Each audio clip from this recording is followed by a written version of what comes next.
Hello everyone, Assalamu alaikum. How are you all? I hope you are well. Welcome back to my channel in this new video. Today's video, how to create a circle shape in Microsoft Word. So get started. At first, open your Word document file. In this video, I will show that circle create shape in Microsoft Word. Now going to the insert menu option. Now for click, then click for the shape option. Now choose a circle shape,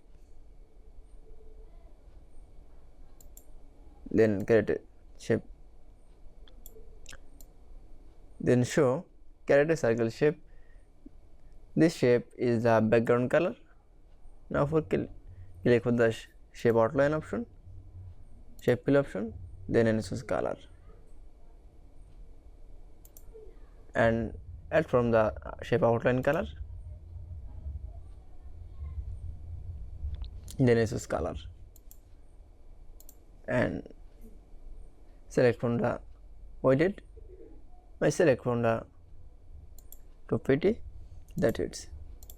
Then I show create circle shape in Microsoft Word is very easily.